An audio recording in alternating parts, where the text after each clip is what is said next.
నమస్తే, welcome to NHTV. నేను మణిశ్రీ. లైఫాలజీ కార్యక్రమానికి స్వాగతం. లైఫాలజీలో ఈరోజు మనం చర్చించుకునే అంశం మానవ జీవితం, దేవుడు, దైవభక్తి. ఈ అంశంపై చర్చించేందుకు ఈరోజు స్టూడియోలో మనకు అందుబాటులో ఉన్నారు డాక్టర్ హరీష్ తెన్నేటి. సార్ నమస్తే. నమస్తే అండి. యాక్చువల్గా ఉదయం లేవగానే ప్రతి ఒక్కరి జీవితంలో అంటే ఇప్పుడు దైవభక్తి, దేవుడు ఎవరైనా కావచ్చు, దేవుడికి దండం పెట్టుకుంటారు. అసలు మానవ జీవితంలో దైవ పాత్ర అంటే ఏం చెప్తారు? చాలా పెద్ద టాపిక్ కదా. సో దేవుడి గురించి నేను ఏదో ఇట్లా డిబేట్లో పార్టిసిపేట్ చేస్తే నేను దేవుడిని నమ్మను అన్నాడు. నువ్వు నమ్మితే ఎంత నమ్మకపోతే ఎంత, దేవుడికి ఫరక్ పడదు కదా అని నా ఉద్దేశం. సో అలాగా దేవుడిని మనం డిస్క్రైబ్ చేసే అంతటి వాళ్ళం కాదు. నెంబర్ 1 ఫస్ట్ ఫ్యాక్ట్ ఇది అర్థం చేసుకోవాలి అందరూ. దేవుణ్ణి ఎవరికి తోచినట్టుగా, ఎవరికి నచ్చినట్టుగా, నమ్మినట్టుగా, నమ్మనట్టుగా డిస్క్రైబ్ చేసేసుకుంటూ ఉంటారు. ఓకే, సో ఈ భగవంతుడు అనే ఒక ఇమాజినరీ వరల్డ్లో మనకు అంతా ఇమాజినేషనే. దేవుడు ఉండడు అని ఒకళ్ళు, ఉంటాడు దేవుడు అక్కడ ఇలా కూర్చుని ఉంటాడు, కిరీటాలు వేసుకుని కూర్చుని ఉంటాడు అని ఒకళ్ళు. ఈ టైప్లో దేవుడి గురించి ఎన్నో రకాల ఆలోచనలు నాకు అర్థమైపోయింది అనే ఫీల్లో ఉంటాడు. గుడ్డివాళ్ళు కొంతమంది, 4 గుడ్డివాళ్ళు, కళ్ళు లేనివాళ్ళు, పాపం వాళ్ళు 4 కూర్చుని ఏనుగుని తడుతూ చూస్తున్నారు. ఫస్ట్ వాడికి తోకొక్కటి కనిపించింది. ఏనుగు ఇలా పొడవుగా ఉంటుంది అని అనుకున్నాడు. తర్వాత చెవుడు మాత్రమే టచ్ చేశాడు, చూసి ఏనుగు ఇలా చాటలాగా ఇలా ఉంటుంది అని అనుకున్నాడు. ఇంకోడు ఓన్లీ కాళ్ళు టచ్ చేసి ఏనుగు ఇలా స్తంభంలాగా ఉంటుంది అనుకున్నాడు. బికాస్ మనం చూడలేము కాబట్టి ఎవరికి తోచింది వాళ్ళు ఇమాజిన్ చేసుకుంటారు. మానవ జీవితంలో దేవుడి ఆవశ్యకత అంటే ఏం చెప్తారు? సో భగవంతుడి గురించి చాలా డెఫినేషన్స్ ఎవరికి వాళ్ళు చెప్పేసుకుని వాళ్ళదే కరెక్ట్ అనుకుని, నా డెఫినేషనే చాలా గొప్పది అనుకుని చాలా మటుకు కన్ఫ్యూజన్ క్రియేట్ చేశారు. అందుకే మనకు సనాతన ధర్మం యొక్క గొప్పతనం ఏంటంటే ఎవరు ఎలా ఎప్పుడు ఏ పరిస్థితిలో ఎలా ఊహించుకుంటే ఆ పరిస్థితిలో సాక్షాత్కరిస్తాను. సో నువ్వు దేవుణ్ణి ఇలాగే కావాలి, ఈ రూపంలోనే కావాలి, ఈ స్ట్రక్చర్లో కావాలి, ఇలాగే ఉండాలి అని రూలే లేదు. ఎలాగైనా కావాలంటే చేసుకోవచ్చు. కొన్ని విషయాలు నేను తెలుసుకున్నాను చెప్తాను, ఉపయోగపడితే ఎవరికైనా ఉపయోగపడితే వాడుకోవచ్చు. సో ఫస్ట్ వచ్చేసి నిరాకారం. There is no form to God. Formless అనగానే దేవుడికి ఒక రూపం లేదేమో అనుకుంటారు. కాదు. ఫామ్లెస్ అంటే నిరాకారము అంటే ఏ ఆకారమైనా అందులోంచి వచ్చేది నిరాకారం అవుతుంది. సో ఎనీ ఆకారం తీసుకోగలిగేది నిరాకారం, నెంబర్ 1. ఓకే, అందుకని ఒక స్ట్రక్చర్ లేదు.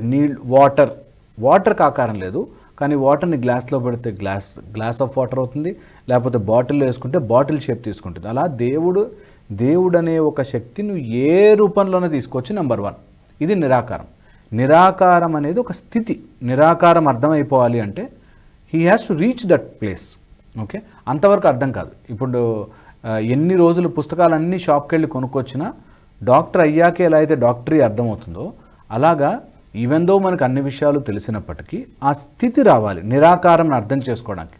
నిరాకారం అర్థం చేసుకోవడానికి టైం పడుతుంది కాబట్టి ఆకార సాకార రూపంలో కూడా మనం దేవుణ్ణి తెలుసుకోవచ్చు. భగవంతుడు అనేది మనిషికి ఎంత అవసరం అంటే ఎట్ ఎవ్రీ స్టేజ్ మనకు ఉపయోగము, మనకి కావాల్సి, మనకి ఒక దిశానిర్దేశం చేయడానికి భగవంతుడు అనేది అవసరం. సో ఆకార రూపంలోకి వచ్చేసరికి ఆకారంలో కనిపించడానికి మనం ఒక షేప్, ఒక ఫామ్ ఇచ్చుకున్నాము. ఆ షేప్ అండ్ ఫామ్ నువ్వు ఇచ్చింది కాదు. ఇట్ ఈజ్ మన తరతరాలుగా యుగయుగాలుగా ఋషులు దర్శించి ఆ స్తోత్రం కానీ, ఆ మంత్రం కానీ, ఆ షేప్ కానీ, ఆ స్ట్రక్చర్ కానీ వాళ్ళు దర్శించి ఇచ్చిందనమాట.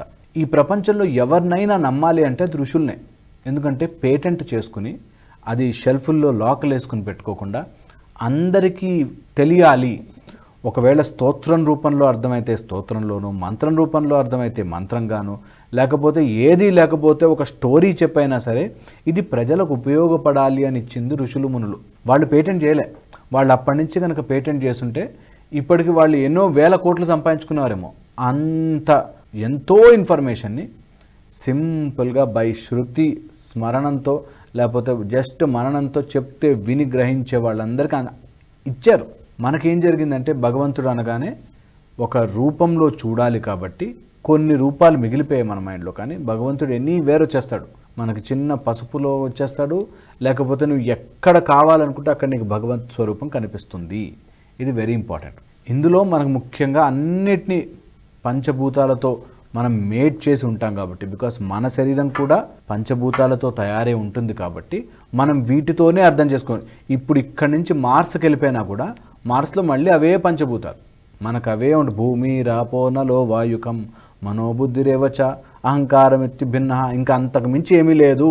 కంపల్సరీగా ఈ 8 భూమి, ఆకాశము, గాలి, వాయువు, నిప్పు అండ్ మనస్సు, బుద్ధి, అహంకారం. ఇవి తప్ప ఇంకేముండదు సృష్టిలో. మొత్తం ప్రకృతిని వెతికి చూడండి, ఇవి తప్ప ఇంకేముండదు. ఇది ఫిక్స్. నువ్వు ఏ షేప్ చేసుకోవాలనుకున్నా వీటితోనే. ఇవన్నీ కూడా భగవత్ ఆకారం నుంచి వచ్చాయి కాబట్టి ఇవన్నీ భగవత్ స్వరూపమే అన్నది మనకు బాగా ఎస్టాబ్లిష్ చేసుకుని తీరాలి. Okay sir. ఇందుకనే భగవంతుడు అవసరం మనకి.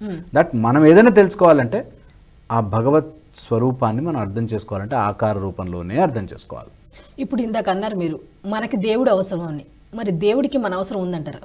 దేవుడికి మన అవసరం అసలు అవసరం కాదు కదా. దేవుడికి అసలు ఇంత ఆలోచించే టైము, ఇంత అవసరం కూడా ఉండకపోవచ్చు. ఎందుకంటే దేవుడు సృష్టి నుంచే వచ్చింది మనం అంతా. సో దేవుడికి మన అవసరం అబ్సల్యూట్లీ నాట్. నీకే భగవంతుడి అవసరం. అండ్ నీకు ఎంత భగవంతుడి అవసరం అంటే నిన్ను కరెక్ట్ దారిలో పెట్టాలన్నా, నీకు ఒక డైరెక్షన్ ఇవ్వాలన్నా, నీకు ఏదైనా తెలియాలన్నా, నీకు ఏదైనా సాధించాలన్నా భగవంతుడే అవసరం. చాలా మటుకు అందరూ ఏమంటారంటే ఆ భగవత్ స్వరూపాన్ని తెలుసుకుంటే చాలు, ఇవన్నీ అవసరమా, పూజలు అవసరమా, వ్రతాలు అవసరమా, ఇవి అవసరమా? నువ్వు ఆ స్టేజ్కి వచ్చేదాకా ఇవన్నీ అవసరమే, కంపల్సరీ. ఇప్పుడు ఒక పిల్లవాడికి నీకు ABCD అని చెప్పి 10 సార్లు దిద్దించడం అవసరమా అంటే నీకు తర్వాత ABCDలు అనాలంటే ఇప్పుడు దిద్దించాల్సిన అవసరం ఉంది, కంపల్సరీ. అలాగా ఈ ఫామ్ గాడ్ని మనం పూజించుకోవాలి, తెలుసుకోవాలి అంటే ఈ పూజలు, వ్రతాలు, ఆచారాలు, కస్టమ్స్ అన్నీ అవసరం. దీనిలో కొంతమంది ఫ్రాడ్ చేస్తారేమో, అది కాదనట్లేదు. కానీ ఈ రూల్స్ స్టెప్ బై స్టెప్ మెట్లు ఎక్కడం అవసరము. దేవుడికి మన అవసరం కాదు, మనకే భగవంతుడు అవసరం. ఈ మైండ్ని ఒక కన్స్ట్రక్టివ్గా తీసుకెళ్లాలన్నా, స్ట్రక్చర్డ్ తీసుకెళ్లాలన్నా. నాకు తెలిసిన ఒక అతను చాలా రిచ్, చాలా అంటే చాలా రిచ్. అంత రిచ్ ఆయన కూడా ఒక 10 నిమిషాలు ఫ్లైట్లో ప్రశాంతంగా కూర్చుని నెక్స్ట్గా అయితే దిగిపోవాలి, బిజినెస్ క్లాస్ నుంచి పరుగుని దిగుతాడు. అంత స్ట్రెస్. అంటే మనం ఎంత స్థితిలో ఉన్నా కూడా మనిషిని చుట్టేయడానికి ఒక్క మైండ్ చాలు, ఒక్క మనసు చాలు, ఇట్లా తిప్పేస్తుంది. వాడు ఎంత కంఫర్టబుల్ లైఫ్ బతుకుతున్నా వాడికి ఒక చిన్న ప్రాబ్లం వచ్చిందంటే తల్లడి వెళ్ళుతాడు. అందుకని కష్టాలు వస్తాయి కాబట్టి మనిషికి భగవంతుడి అవసరం ఉంటుంది, గ్యారంటీ. నీ కష్టాలు లేవు అనుకున్న టైంలో దేవుడు లేడేంలే అనిపిస్తుంది. ఒక్కసారి దిగడం స్టార్ట్ అయితే టక మనకి భగవంతుడి యొక్క వాల్యూ తెలిసిపోతుంది. సో ప్రతి స్టేజ్లో భగవంతుడు అవసరం ఉంది. ఓకే. కొంతమంది ఏమంటారంటే మంచి జరిగింది అనుకోండి దేవుడు ఉన్నాడు అంటారు, వాళ్ళకి చెడు జరిగింది అనుకోండి దేవుడు లేడు అంటారు. అటువంటి దానికి డిఫరెన్స్ ఏంటి? ట్రూ కదా. అసలు అంటే దేవుడికి ఇవన్నీ పట్టవు అనడానికి ఇదే క్లాసిక్ ఎగ్జాంపుల్. నీకు మంచి చెడు దేవుడికి సంబంధం లేదు. ఇవన్నీ దేవుడు రూల్స్ తయారు చేశాడు, రూల్సే ఉంటాయి. ఆ రూల్స్నే నువ్వు ఫాలో అవుతూ రావాలి బయటికి. నువ్వు రూల్ ఫాలో కాకపోతే నువ్వు ఏం చేసినా నీకు భగవంతుడి యొక్క మిరకల్ అర్థం కాదు, భగవంతుడి యొక్క స్ట్రక్చర్ అర్థం కాదు. ఎందుకంటే నీకు ఒకవేళ ఒక బండి కొనుక్కున్నారంటే వాడు మైలేజ్ 50 అంటాడు, బట్ మన రోడ్డు మీదకి వచ్చేసరికి ఆ మైలేజ్ 25-30 అవుతుంది. అదేంటి 50 అన్నావు కదా, ఇంత క్యాలిక్యులేట్ చేసి ఇంత రీసెర్చ్ చేసి 50 అన్నావు కదా అని అంటే అండర్ స్టాండర్డ్ కండిషన్స్ అని చెప్తాడు. అంటే ఇలాంటి కండిషన్స్లో ఉంటేనే వస్తుంది. అలాగే నీ కండిషన్స్ అన్నీ లేకపోతే నువ్వు ఎన్ని పూజలు చేసినా ఎన్ని చేసినా నీకు ఆ రిజల్ట్ రాదు. అండ్ రిజల్ట్ నువ్వు అనుకున్నట్టుగా రాకపోతే దేవుడు లేనట్టు, నువ్వు అనుకున్నట్టుగా వస్తే దేవుడు ఉన్నట్టు అన్నది అప్లైయే కాదు అక్కడ. ఎందుకంటే నువ్వు అనుకున్నట్టుగా జరగదు, it is his plan that జరిగేది. నువ్వు అనుకున్నట్టుగా జరుగుతుంది అనుకుంటే ఎప్పటికీ నీకు భగవంతుడి యొక్క ప్లాన్ అర్థం కాదు. ఇది ఫస్ట్. కొన్నిసార్లు బికాజ్ సృష్టిలో వచ్చాం కాబట్టి, ఈ మెటీరియలిస్టిక్ వరల్డ్లో ఉన్నాం కాబట్టి ఈ మెటీరియల్స్ని వాడుకునే శాస్త్రం కూడా భగవంతుడే క్రియేట్ చేశాడు. అంటే మనము 4వ ఫ్లోర్ నుంచి జంప్ చేస్తే కిందకే పడతామన్నది రూల్.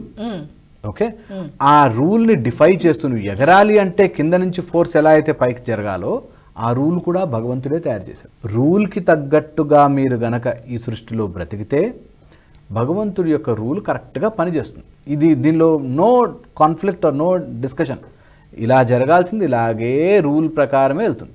భగవంతుడైనా సరే నేను రూల్ పెట్టాను బాస్, నువ్వు మంచివాడివా చెడ్డవాడివా, నువ్వు కరెక్టా రైటా రాంగా అడగను. నేను రూల్ ప్రకారం ఉంటే, నియమం ప్రకారం ఉంటే నీకు అది జరిగి తీరుతుంది. నియమాన్ని తప్పితే అలా నియమం తప్పినదట్టే జరుగుతుంది. అందుకని వెరీ ఇంపార్టెంట్, భగవంతుడు రూల్స్ మాత్రమే పెడతాడు. నీకు అందులో నీ కర్మ ప్రకారమే నువ్వు నడుస్తావు. ఇందులో అసలు కన్ఫ్యూజనే లేదు. మరి అలాంటప్పుడు దేవుడికి మొక్కుకోవాలా, దేవుడికి మొక్కాలా వద్దా? నువ్వు ఏదైనా చెయ్యి, నీకు కరెక్ట్గా ఆ టైంకి అలా సింక్ అయ్యి అది జరిగేది ఉంటే జరిగి తీరుతుంది. It's all in the God's plan, all in the God's plan. ఇది షాకింగ్ రియాలిటీ ఏంటంటే, ఇది ఇప్పుడు సైంటిఫిక్గా అనుకునే వాళ్ళకు కూడా ఇది ప్రూవ్ చేయగలుగుతున్నారు. ఇప్పుడు నేను ఈ చెయ్యి లిఫ్ట్ చేయాలా, ఈ చెయ్యి పైకెత్తాలా అంటే ఇది కూడా 2 సెకండ్స్ ముందే మన బ్రెయిన్లో సిగ్నల్ వచ్చేస్తున్నాడు దట్ ఈ హ్యాండ్ నేను రైజ్ చేయబోతున్నాను అని. సో మన మైండ్లో ప్రతిదీ కూడా it is all determine. Problem ఎక్కడ వస్తుందంటే, ఈ డిటర్మైనది అయినదంతా కూడా నాకు నచ్చినట్టుగా జరిగితే ఆనందం, నాకు నచ్చనట్టుగా జరిగితే ఆనందంగా లేను, భగవంతుడు లేదు అనుకోవడంలోనే మెయిన్ కష్టాలన్నీ ఉన్నాయి. అంటే యాక్చువల్గా చాలామంది చెప్పేది ఏంటంటే, నేను ఈరోజు పూజ చేసుకుంటూ ఉంటాను డైలీ, అందుకే నాకు మంచి జరుగుతుంది అంటారు. కొంతమంది నాకు అంత టైం ఉండదు, నేను ఇట్లా పని చేస్తే కానీ దేవుడి దగ్గర కూర్చొని నేను గంటలు నీకులా చేయాలంటే చేయలేను, అందుకే నాకు ఇలా జరగట్లేదని అపోహల్లో ఉన్న వాళ్ళు కూడా ఉంటారు. వాళ్ళకి ఏం చెప్తారు? ట్రూ అండి. అంటే భగవంతుడు నేను అన్నట్టుగా రూల్స్, భగవంతుడు ఇలా ఉంటాడు అలా ఉంటాడు కాదు, రూల్ పెట్టేశాడు, ఆ రూల్ ప్రకారం ఉండాలి. నీకు ఎలాంటి రూల్ కావాలంటే అలా. నువ్వు భక్తి చేస్తావా, కర్మ చేస్తావా, లేకపోతే నువ్వు జ్ఞానం సంపాదించుకుంటావా, అన్ని రకాల మార్గాల్లోనూ నన్ను తెలుసుకోవచ్చు. నువ్వు ఓన్లీ వర్క్ ఈజ్ వర్షిప్. నేను కూర్చొని పూజ చేయలేను. నేను నా ఆఫీస్లో ఉద్యోగాన్ని కరెక్ట్గా చేస్తాను, నాకు ఇచ్చిన జీతానికి నేను న్యాయం చేస్తాను, చాలు. అంటే నువ్వు చేసే పనిలో భగవంతుడిని చూసుకోని అంతే కదా. కర్మయోగం అంతా అదే. నువ్వు చేసే పని, నాకు రిజల్ట్ ఏంటి, ఈ రోజు కొంచెం హైక్ ఇస్తే ఎక్కువ పని చేస్తా, లేకపోతే చెయ్యలేదు, అలా కూడా భగవంతుడు సాక్షాత్కరిస్తాడు. నీకు ఎలాగైతే కావాలి, ఎన్ని వేర్. అందుకే మన ధర్మం అంత గొప్పది. నువ్వు పూజ చేసుకోలేవు, సహాయం చెయ్యి. నువ్వు సహాయం చేయలేవు, కనీసం మాట సహాయం చేయి. మాట సహాయము చేయలేవు, నువ్వు చేసే పని కరెక్ట్గా చేయి. నువ్వు చేసే పని కరెక్ట్గా చేయలేవు, ప్రశాంతంగా కూర్చో, ఎవరిని డిస్టర్బ్ చేయకు. ఇలాగ ప్రతి దాంట్లోనూ మనకి రూల్స్ ఉన్నాయి. అండ్ భగవంతుడి యొక్క సిస్టమ్, భగవంతుడి యొక్క మెకానిజంలో మనం కరెక్ట్గా ఉన్నప్పుడు నువ్వు పూజ చేసావా, ఎన్ని గంటలు చేసావు, ఇవంతా కాన్ఫ్లిక్ట్ మనకు మనం తయారు చేసుకున్నాం. భగవంతుడి రూల్ ప్రకారం నువ్వు ఏ యోగములో ఉంటే ఆ యోగం కరెక్ట్గా చేసుకుంటూ పో. నువ్వు బ్రహ్మచర్యంలో ఉంటే బ్రహ్మచర్యం కరెక్ట్గా చేయి, నువ్వు గృహస్థంలో ఉంటే గృహస్థం కరెక్ట్గా చేయి, ధర్మం ప్రకారం చేయి, ధర్మాన్ని పట్టుకునే ఉండు. అప్పుడు నీకు ఆటోమేటిక్గా అర్థము, కామ్యము, మోక్షములు అన్నీ లైన్లో పడతాయి. నువ్వు ఎప్పుడైతే ధర్మాన్ని మిస్ అయిపోతావో నీకు కన్ఫ్యూజన్ వచ్చేస్తుంది. నేను చేయలేను కదా, ఆయన ఎక్కువసేపు పూజ చేస్తున్నాను, నీకు అసలు సంబంధమే లేదు. You are separate entity. భగవంతుడు నీ కోసం నీకు సపరేట్గా నీ లైఫ్ నీకు ఇచ్చాడు, దాన్ని బ్రతుకు ప్రాపర్గా విత్ ధర్మంతో. Is important. అంటే చాలామంది ఏమంటూ ఉంటారంటే, భగవంతుడిని చూడాలి, అలా చూడాలి అంటే ఇలా పూజ పునస్కారాలు చేస్తేనే భగవంతుడు కనపడతాడు అనుకునే వాళ్ళు కూడా ఉన్నారు. అసలు భగవంతుడిని చూడాలంటే ఏంటి ప్రాసెస్? భగవంతుని చూడాలంటే ప్రాసెస్ ఏంటి? చూడగలిగే వాళ్ళు భగవంతుని తెలుసుకోవాలి అంటారు. చాలా కామన్గా భగవంతుని తెలుసుకోవాలి అనుకుంటారు. మనకి అన్నమాచార్య లైఫ్ చూసుకున్నా కూడా, అన్నమయ్య లైఫ్ మొత్తం చూసుకున్నా కూడా లాస్ట్కి వచ్చేసరికి అంతర్యామి అంటాడు. ఓ నువ్వు నాలోనే ఉన్నావా, నేను ఇన్ని రోజులు బయట వెతికానే, అంతర్యామి అని. అలాగా ఎవరికి ఏ రూపంలో కావాలో ఆ రూపంలో దర్శనమిస్తాడు, కనిపిస్తాడు. నీకు ఓన్లీ థింగ్ ఆ తపన ఉండాలి. ఆ తపన ఉంటే, జిజ్ఞాస గనక ఉంటే భగవంతుడు కనిపించి తీరుతాడు. నీకు కనిపించాక ఆ డెఫినేషన్ పక్కవాడికి రుద్దాలనుకుంటేనే ప్రాబ్లం. నాకు ఒక సింహం తలతో కరెక్ట్గా స్తంభం మధ్యలోంచి చింపుకు రావాలంటే వచ్చాడు. ఓకే, అలాగే వచ్చాడు నరసింహస్వామి, అలా ఆ రూపంలోనే వచ్చాడు. ఫిష్ రూపంలో వచ్చాడు. నీకు తాబేలు రూపంలో, నీకు ఎలా కావాలో అలా, ఏ టైంలో ఎలా నేను రావాలో అలా వస్తాను, నీకు కనిపిస్తారు. నువ్వు చెప్పిన కర్మ ప్రకారము, నీ బంధన ప్రకారము, నీ లైఫ్ ప్రకారం నడుస్తూ వెళ్తూ ఉంటే నేను ఆటోమేటిక్గా ఇస్తాను. కాకపోతే నాకు ఇలాగే చూడాలి, దేవుడు అంటే ఇలా ప్యాంట్ షర్ట్ వేసుకుని రావాలి, లేకపోతే ఇలా కిరీటం పెట్టుకుని రావాలంటే నీకు అది అర్థం కానట్టు. అందుకే భగవంతుని పూజ చేస్తే పూజ రూపంలో వస్తాడు. లేకపోతే నీకు ఓన్లీ ఆ ఫీల్, నిరాకార ఫీల్ కావాలనుకుంటే ఆ రూపం. నీ ప్రయత్నం ఎటుంది, నీ మనసు నిజంగా ఏం కోరుకుంటుంది దాని ప్రకారం వస్తుంది. ఇది వెరీ ఇంపార్టెంట్ అర్థం చేసుకోవడానికి. ఇది మాట్లాడుతున్నప్పుడు నువ్వు దేవుడిని చూసావా, నేను దేవుడిని ఫీల్ అయ్యాను, నా ఫీలింగ్ నేను చెప్పుకోలేను కదా, ఎవరి ఫీలింగ్ వాళ్ళు చెప్పుకోలేరు. అందుకని భగవంతుణ్ణి వెతకడం మానేసి రియలైజ్ అవ్వడం స్టార్ట్ చేయాలి అంటే. భగవంతుని వెతకదు, ఇక్కడ ఇలా ఉంటుంది అలా ఉంటుంది, వెతకదు. అంటే ఎవరికి వారు భగవంతుడు అనేవాడు తమలోనే ఉన్నాడు అనే భావంతో ఉండాలంటారా? ఇది ఒక డెఫినేషన్. నీ లోపల ఉన్నాడు అనేది ఒక డెఫినేషన్. ఓకే, ఎగ్జాక్ట్లీ దాని నుంచి బయటకు రావాలి. నాకు భగవత్ సాక్షాత్కారం ఎలాగైనా రావచ్చు, అన్నిటికీ ఓపెన్.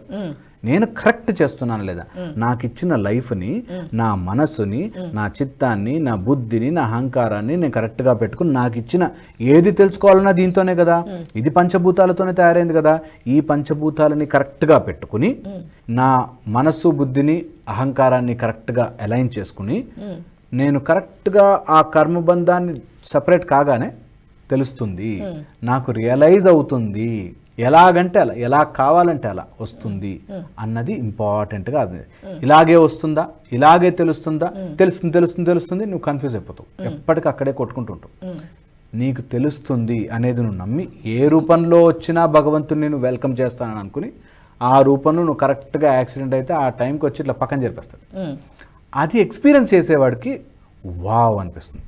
అది ఎక్స్పీరియన్స్ చేయని వాడికి కోఇన్సిడెన్స్ అవుతుండొచ్చు, అందరికీ అవుతుంది, చాలామందికి అవుతుంది, ఆ టైంకి అంబులెన్స్ అక్కడ వచ్చిందేమో అనే కన్ఫ్యూజన్లో ఉంటారు. సో అందుకని భగవంతుని తెలుసుకోవడం, చూడాలనుకోవడం కంటే భగవంతుడిని ఎక్స్పీరియన్స్ చేయాలనుకోవడం ఇంపార్టెంట్. ఎక్స్పీరియన్స్ చేయాలంటే భగవంతుడు పెట్టిన రూల్స్ ప్రకారం ఉండాలి. రూల్స్ ఏంటి బాస్, నువ్వు కరెక్ట్గా నీకు 8 ఇచ్చాను, ఆ 8ని కరెక్ట్గా పెట్టుకో, నీకు ఆటోమేటిక్గా నేను తెలుస్తాను. బికాజ్ ఇదంతా సృష్టి, ఇంత సృష్టికి నేను ఫుడ్ పెడుతున్నాను, ఇంత సృష్టికి నేను చేస్తున్నప్పుడు నేను తెలుసుకోలేనా, నాకు తెలియదు ఎవరికి ఏమి ఇవ్వాలో, ఖచ్చితంగా తెలుసు అనే క్లారిటీతో ఉంటాడు భగవంతుడు. సో ఈ పంచభూతాలని, మన బాడీలో ఉండే పంచభూతాలని బ్యాలెన్స్ వెరీ ఇంపార్టెంట్.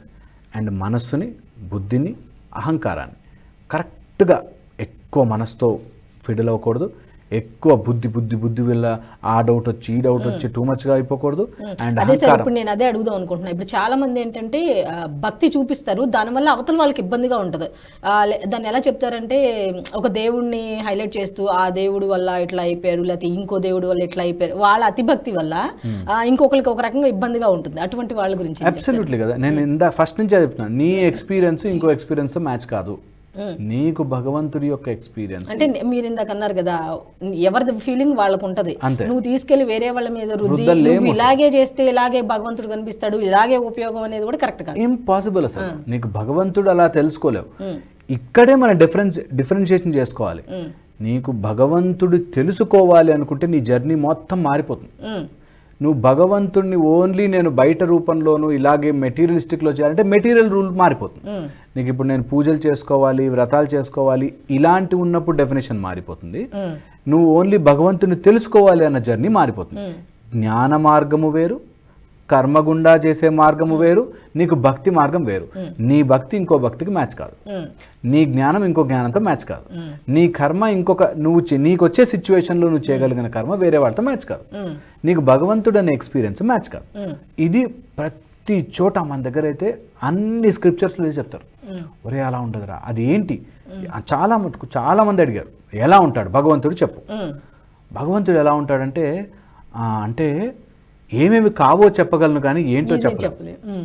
ఏమేమి కావు, భగవంతుడు అనాత్మ ఏంటో చెప్పగలను కానీ ఆత్మ అంటే ఏంటో చెప్పలే అన్నట్టు, భగవంతుడు ఇది అని చెప్పలేము, అది కూడా మేము వెతుకుతున్నాము. అది ఎన్ని ముఖాలతో ఉన్నట్టుగాను, లేకపోతే ఇంత పెద్దగా ఉన్నట్టుగాను, అర్జునుడు చూసి నాకు అర్థం కావట్లేదు, నువ్వు మామూలుగా అయిపోయి నేను తట్టుకోలేకపోతున్నాను అనేటట్టుగా గాను, లేకపోతే ఒక లయన్ను మనిషి రూపంలో గాను, లేకపోతే నువ్వు ఎలా అనుకుంటే అలా, ఎలాంటి రూపంలో కావాలనుకుంటే, సౌమ్యంగా బాణం పట్టుకుని చూడ్డానికి అందంగా నీట్గా ఉండే రాముడు యుద్ధం చేసేట్లా మెరిసిపోయే రాముడిలా కావాలనుకుంటే అలా, నీకు ఎలా కావాలనుకుంటే అలా కనిపిస్తాడు. నువ్వు ఎప్పుడైతే పక్కన వాడికి ప్రూవ్ చేసే పనిలో పడ్డావు, అయిపోయి నీకు దొరకడు. పక్కని వాడికి నాకు ఎక్కువ భక్తి ఉంది, నా భక్తి ముందు మీ భక్తులు వేస్ట్ అని ఆలోచన రాగానే జరిగిపోతాడు దేవుడు. ఇప్పుడు చాలా మంది కూడా అట్లాగే ఉన్నారు సార్, వాడు ఏదో సంపాదించేసాడు, గుడికి వెళ్ళి పలానా దేవుని మొక్కుకున్నాడు, అందువల్ల ఎలాగేయడం, ఇతడు కూడా అదే వేలోకి వెళ్తున్నాడు. అబ్సల్యూట్లీ. అండ్ ఇంకొకటి మనకు జరిగిన డ్యామేజ్ ఏంటంటే, ఒక 200-300 సంవత్సరాల నుంచి మన నెక్స్ట్ జనరేషన్ పిల్లలకి నేర్పించలేకపోయాం. సో అందుకని ఒక ఏరియా ఆఫ్ గ్యాప్ వచ్చేసింది. ఈ గ్యాప్ ఎలా వచ్చిందంటే, సపోజ్ ఈ రోజు నుంచి నేను ఒక 300 సంవత్సరాలు ఎవరికి మ్యాథ్స్ ఫిజిక్స్ నేర్పించకూడదు అన్నాను అనుకోండి. 300 సంవత్సరాల తర్వాత ఎవడికి వాడు తోచినట్టుగా మ్యాథ్స్ ఫిజిక్స్ చెప్పడం స్టార్ట్ చేస్తే సైన్స్ ఇంకా ముందుకు పోదు. అలాగా మనకు ఒక 300 సంవత్సరాలు 400 సంవత్సరాలు సంస్కృతాన్ని ఆపేశారు. సో ఎవడికి తెలిసిన లాంగ్వేజ్లో వాడు అలా అర్థం చేసుకోవడం స్టార్ట్ చేశారు. ఇదే ప్రాబ్లం ఇప్పుడు మనం ఫేస్ చేస్తున్నాం. అందుకని నాకు తెలిసిన భక్తి కరెక్ట్ అని, నా మెథడ్ కరెక్ట్ అని, నా మార్గమే కరెక్ట్ అని, ఇలా చేస్తే దేవుడు తెలిసిపోతాడని, ఇలా చేస్తే పవర్స్ వచ్చేస్తాయని, ఇలా రాంగ్గా మనం మార్చుకున్నాం. సేమ్ ఇప్పుడు మనం చేయాల్సింది ఫస్ట్ మళ్ళీ అందరికీ సంస్కృతం నేర్పించడము, మళ్ళీ మనం అప్పుడు పూర్వ మార్గంలో ఎలా అయితే వైశ్రవణ మనన నిధిధ్యాసన ద్వారా ఎలా అయితే తెలుసుకున్నామో, వినాలి, విన్నదాన్ని మననం చేయాలి, 10 సార్లు ఆ మంత్రాన్ని చదవాలి, చదివిన దాన్ని మనం వంట పట్టించుకోవాలి. వంట పట్టించుకుంటే నీకు భగవత్ తత్వం అర్థమవుతుంది. చాలామంది రామ రామ రామ రామ రామకోట రాస్తారు, ఏమొస్తుంది? చిన్నగా అక్షరాలు 1000 సార్లు రాస్తే ఏమొస్తుంది? 1000 సార్లు రాస్తే రాదు. నువ్వు 1,00,000 సార్లు 1,000,000 సార్లు దాని మీద రామకోటి రాస్తూ ఉంటే రామా అనే తత్వం నీలోకి ఇంకినప్పుడు నీకు ఆటోమేటిక్గా రియలైజేషన్ వస్తుంది. అది ఇంకనంతసేపు మెథడే, ఇంకనంతసేపు అది ఊరికే అలా రాసిన, అది చూసే వాళ్ళకి నార్మల్గా ఉంటుంది కానీ అనుభవించేవాడికి తెలుస్తుంది. సో అందుకనే భగవంతుడి యొక్క ఎక్స్పీరియన్స్ని చేయాలనుకోవాలి, కానీ ఆ ఎక్స్పీరియన్స్ని ఇతరులతో కంపేర్ చేసుకుంటూ వేస్ట్. సో దేవుడికి మన అవసరం ఉందా? లేదు. నీకు దేవుడు అవసరం ఉంది. నెంబర్ 1. భగవంతుని చూడాలి అనుకోకు, భగవంతుని ఎక్స్పీరియన్స్ చేయాలనుకోవాలి. నెంబర్ 2, ఎప్పుడైతే నాకు దేవుడిని చూపి అంటారు చాలామంది మనతో, ఈ నాస్తికులు కానీ అట్లా ఆర్గ్యూ చేసినప్పుడు, ఏది దేవుడిని చూపి, నేను ఆకాశంలో పైకి వెళ్ళా, మార్స్కి వెళ్ళా, మూన్కి వెళ్ళా, నాకు దేవుడు కనిపించలేదు. దేవుడు కనిపించాడు, దేవుడు ఎక్స్పీరియన్స్ అవుతాడు, నీకు దేవుడు తెలుస్తాడు. అది తెలిసాక నువ్వు చెప్పలేవు. ఎలా ఉంటుంది అంటే, ఆ టేస్ట్ చూసాక దాన్ని ఎలా అయితే వర్ణించలేమో అలాగా నువ్వు ఎక్స్పీరియన్స్ తెలుస్తుంది, అది చెప్పుకోలేడు. ఇప్పుడు ప్రాబ్లం అంతా ప్రూఫింగ్ లో వచ్చింది. నువ్వు నాకు ప్రూఫ్ చేయి దేవుణ్ణి అంట. దేవుణ్ణి ప్రూఫ్ చేయకూడదు. దేవుణ్ణి ప్రూవ్ చేసేది ఏంటి? దేవుణ్ణి చెయ్యలేము ప్రూఫ్, ఎందుకంటే he's omnipresent, omniexistent, omniscient, ప్రతి చోట ఉన్నది. అది ఏంటి అన్నది తెలుసుకోవాలి. ఇది అర్థం చేసుకోవాలంటే ఒక చిన్న ఎక్సర్సైజ్ చేద్దాం. ఓకే, ఇలా పుట్టగానే హార్ట్ టక్ టక్ టక్ టక్ టక్ అని కొట్టుకోవడం స్టార్ట్ అయింది, గాలిని పీల్చుకోవడం స్టార్ట్ చేసాం, అండ్ రక్తం ప్రసరణ స్టార్ట్ అయింది. అన్నీ బాగున్నాయి. ఒక స్టేజ్ వచ్చాక, ప్రాణం పోయాక ఒకటేదో పోయింది. ఆ పోయిన తర్వాత రక్తం అలాగే ఉంది, గుండె అలాగే ఉంది, చుట్టూ గాలి అలాగే ఉంది, వెంటిలేటర్ పెట్టి లోపలికి తోసినా కొట్టుకోవట్లేదు. అది ఏంటి అన్నది మాత్రమే మన ఎక్సర్సైజ్. నేను ఏం చెప్పకుండా నా గుండె కొట్టుకుంటోంది, నేను ఏమీ చెప్పకుండా నా లోపల రక్తం ప్రసరిస్తోంది, నేనేమీ చెప్పకుండా తిన్నది డైజెస్ట్ అవుతుంది. అది ఏంటి, ఆ పవర్ ఏంటి నడిపిస్తోంది అన్నది బై ప్రాక్టీస్ మెల్లగా కనుక మనం ఎక్స్పీరియన్స్ చేయడం స్టార్ట్ చేస్తే భగవంతుడి యొక్క ఆ ఎనార్మస్ స్వరూపం అర్థమవుతుంది. అది అర్థమయ్యాక ఒక్కసారి అది ఎలా అంటే, ఇలా చాలాసేపు ట్రై చేసి ఒకసారి లాక్ టక్ మన ఓపెన్ అయినట్టు మనకు టక్ మన రియలైజ్ అవుతుంది. అది ఎన్లైటన్మెంట్. అంతవరకు ఆ నిరాకార స్వరూపాన్ని అర్థం చేసుకునేంత వరకు ఈ ఆకార స్వరూపం అంతా అవసరం. అది అవసరం లేదు అన్నట్టు ఇది ఎప్పటికీ అర్థం కాదు. ఈ నిరాకార స్వరూపం చేసి ఆకార స్వరూపం చేస్తూ ఉంటే ఒక్క చోటకు వచ్చి నిరాకారం అట్లా అర్థమవుతుంది. చాలా రోజులు చేసి మీరు అబ్జర్వ్ చేయండి, ఎవరైనా ప్లేయర్స్ని అడగండి. నేను రోజు నెట్ ప్రాక్టీస్ చేస్తూ ఉంటాను, గ్రౌండ్లో ఆ షాట్ ఎలా కొట్టానో నాకు తెలీదు అంటారు. ఆ నెట్ ప్రాక్టీస్ చేస్తూ ఉంటే కరెక్ట్గా ఆ బాల్ పడగానే ఎలా అయితే టక్ మన తగులుతుందో, అలాగే మనం ఆకార స్వరూపంలో రోజు భజనలు కానీ, పూజలు కానీ, వ్రతాలు కానీ చేస్తూ నిజంగా భగవంతుని యొక్క శక్తిని మనం అర్థం చేసుకుంటూ చేస్తుంటే ఒక చోట టక్ మన క్లిక్ అవుతుంది. అంతవరకు ఎవడన్నా మోసం చేయొచ్చు, తప్పుడు మాటలు చెప్పచ్చు, వేరేగా చెప్పచ్చు, ఉన్నాయి, అవన్నీ లేవనట్లేదు. దాన్ని పేరు చెప్పుకుని ఏదో అమ్మేయచ్చు నీకు, లేకపోతే గుళ్ళో టికెట్లు పెట్టచ్చు, ఏమైనా జరగచ్చు. కానీ అది లేదు అని మాత్రం అనడానికి లేదు. నీకు అర్థం కానంత మాత్రాన లేదు అనుకోవడం చాలా మూర్ఖత్వం. ఎందుకు అంటున్నాను ఈ మాట అంటే, ఎవరైనా మాతో అబద్ధం చెప్పచ్చు, ఎవరైనా మనల్ని మోసం చేయొచ్చు. మన మునులు ఋషులు ఎప్పుడూ మోసం చేయలే, ఎందుకంటే వాళ్ళు దాన్ని పేటెంట్ చేసుకుని అమ్ముకోవాలని ఎప్పుడు అనుకోలే. వాళ్ళు అనిపించింది చెప్పేశారు. నీకు గాయత్రి మంత్రం ఇలా ఉంటుందనో లేకపోతే ఒక గణపతి ఇలా ఉంటాడనో లేకపోతే ఎందుకు చెప్తారు వాళ్ళు అది పేటెంట్ చేసుకుని దాచిపెట్టుకుని దాన్ని డబ్బులు సంపాదించడాక కానే కాదు. వాళ్ళు అలా దర్శించారు, చెప్పేశారు. విశ్వామిత్రుడు అంటాడు వాడు గాయత్రి మంత్రం అని చెప్పాడంటే ఖచ్చితంగా నమ్ముతాం. నమ్మకుండా ఉండడానికి ఛాన్సే లేదు. ఎందుకంటే అది రియాలిటీ. అది నాకు మా ఋషులు మునులు అబద్ధం చెప్పి ఉట్టిగా చెప్పరు, ఫిక్స్. అందుకని నేను నమ్ముతాను. ఎక్కడైనా ఒక అతను E=mc² అని ఐన్స్టైన్ చెప్తే ఎంత ప్రామాణికంగా నమ్ముతాము. ఎందుకు నమ్ముతాము? ఆయన గొప్ప సైంటిస్టు, ఆయన గొప్ప ఫిజిసిస్టు, ఆయన చెప్పుంటే నిజం ఉంటుంది. నిజంగా నాకు ఇప్పటికీ E=mc² అంటే చెప్పు అంటే చాలా మంది స్టూడెంట్స్ చెప్పలేకపోవచ్చు. అన్నంత మాత్రాన లేదని కాదు. వాళ్ళని ఎలా అయితే ప్రామాణికంగా తీసుకుంటామో అలాగే మా ఋషులు మునులు వాళ్ళు చెప్పింది ప్రామాణికంగా తీసుకుంటాం. ఇది ఫిజికల్ వరల్డ్కి ఎలా అప్లై అవుతుందో స్పిరిచువల్ వరల్డ్కి ఇది అప్లై అయ్యి తీరుతుంది. ఇది రియాలిటీ. దీన్ని మీరు ప్రూవ్ చేయండి. నాకు ఒక 400 సంవత్సరాలు ఇచ్చి మా మొత్తం వేద జ్ఞానం మళ్ళీ మనకి ఇస్తే ప్రూవ్ చేయొచ్చు. చేస్తా, కంపల్సరీ చేస్తాను. కానీ అది ఇవ్వరు. మన సంస్కృతిని నేర్పించరు, మనకు మొత్తం ఇంగ్లీష్ ఎడ్యుకేషన్ నేర్పించేశారు, మనకు మొత్తం రాంగ్ కల్చర్ నేర్పించేశారు. ఇప్పుడు అది ప్రూవ్ చేయి అంటే అది ప్రూవ్ చేస్తా. నాకు మళ్ళీ మా విశ్వామిత్రుడుకున్న మొత్తం నాకు సబ్జెక్ట్ తెచ్చి పెడితేనే ప్రూవ్ చేస్తా. మీరు విమానాలు ముందే ఎగిరించేశారా, మరి రైట్ బ్రదర్స్ వచ్చేదాకా ఎందుకు ఎగిరించలేదు అంటే నేను ఇప్పుడు ఈరోజు ఎగిరించేస్తా. నాకు అప్పుడున్న మొత్తం టెంపుల్స్ అప్పుడున్న మొత్తం స్క్రిప్చర్స్ ఇచ్చేస్తే ఎగిరించేస్తా.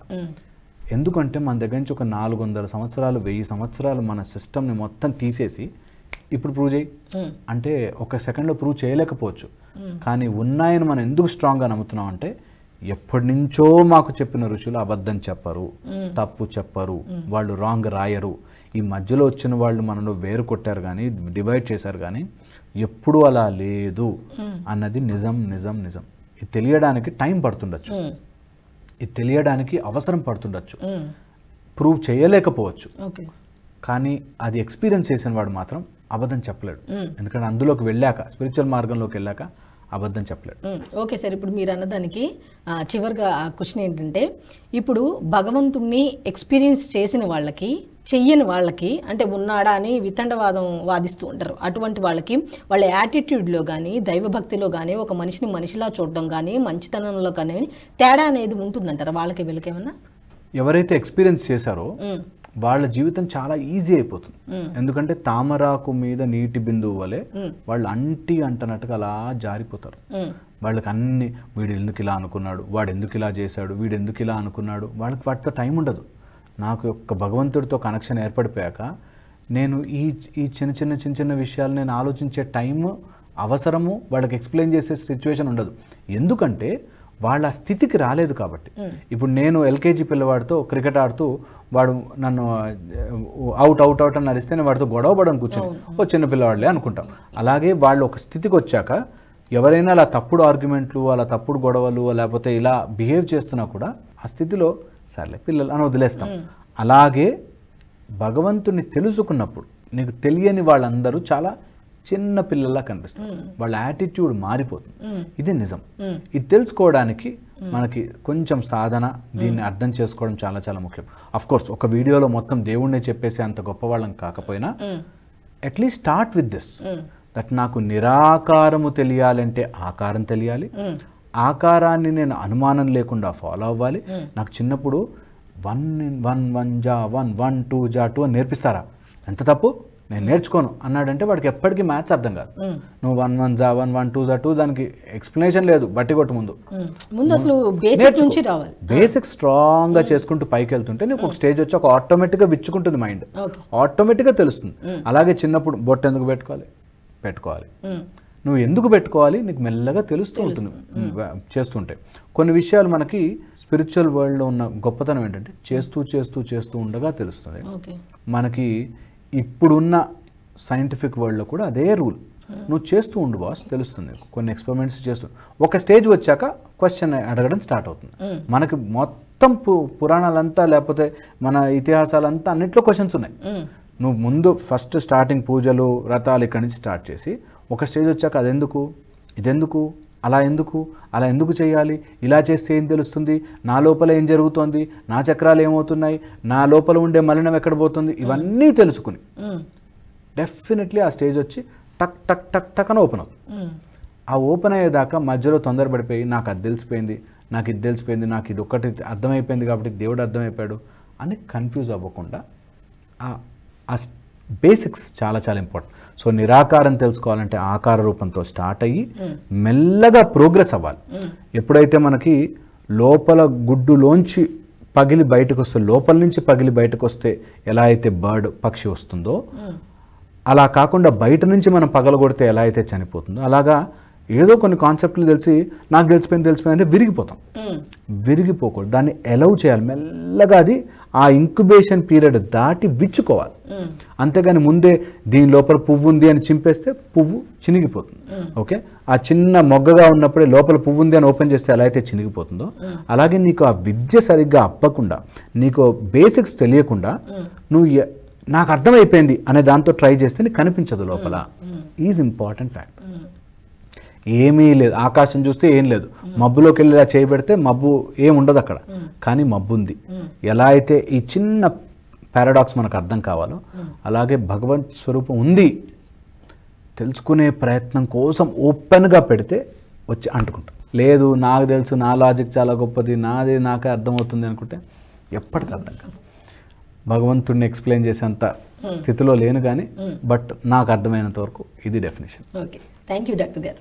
ఇది ఈనాటి లైఫాలజీ కార్యక్రమం. మళ్ళీ మరో ఎపిసోడ్లో కలుద్దాం. అంతవరకు సెలవు, నమస్కారం. Stay tune NHTV. ఈ వీడియో మీకు నచ్చినట్టయితే లైక్ చేయండి, 10 మందికి షేర్ చేయండి. అలాగే కామెంట్ల రూపంలో మీ అభిప్రాయాలను మాతో పంచుకోండి. Nationalist hub group of channels ను సబ్స్క్రైబ్ చేసుకుని తెలుగునాట జాతీయవాద జర్నలిజాన్ని ప్రోత్సహించండి. ఈ వీడియో కింద ఉన్న బెల్ ఐకాన్ పై క్లిక్ చేయడం మర్చిపోవద్దు.